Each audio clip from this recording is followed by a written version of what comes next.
It is past time for Fetterman, frankly, to drop out of the race for his own well-being. Here with more, Fox News contributors, Dr. Mark Siegel is with us, and Dr.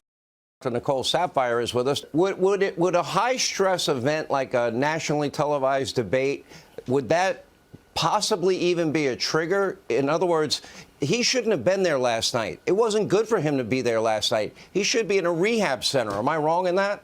Dr. Saphier, let's get your take on it. Well, Sean, you know, there have been many calls for Fetterman to release his full medical documents, those have all of which failed. They have, however, released these doctor's notes. They've released two, most recently within the last week. But unfortunately, these doctor's notes have been full of hyperbole and without substance to really give us a clear idea of what is going on. Now, I don't necessarily believe that all candidates have to put forth their medical documentation for running for office. But unfortunately, the Fetterman campaign has made his health issues at the forefront of the discussion. And this most recent doctor's note said that when he spoke to his patient, his speech was normal. Now, anyone who watched the debate last night wholeheartedly know that his speech is not normal. So that doctor's note in itself is false and deceptive, and that is wrong and lying to the American people.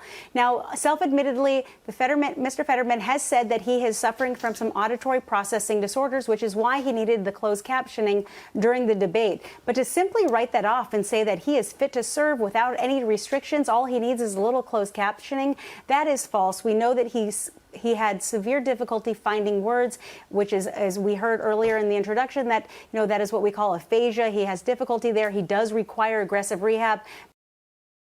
But again, there are a lot of questions to be asked from these doctor notes. How well is his heart functioning? Is he still in an abnormal rhythm? I imagine so. Has he had a full neurocognitive evaluation? The speech, language, memory, and cognitive pathways are very complex, and they're all interlaced. But again, we have no idea. But I think the American people can judge for themselves after seeing the debate last night. But it comes down to transparency. And at this point, it seems that the Fetterman campaign is not being honest, transparent when it comes to the state of health of this candidate. Let me ask a yes or no question. If it were members of your family, would you intervene and try and stop them from running a campaign such as this, knowing how stressful a campaign is? Dr. Siegel, would you?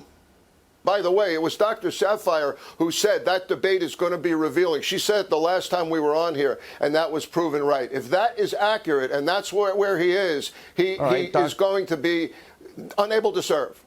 Dr. Saphier, if it was a member of your family and you know they were walking into a very stressful environment like this, would you fight hard to prevent them from doing that?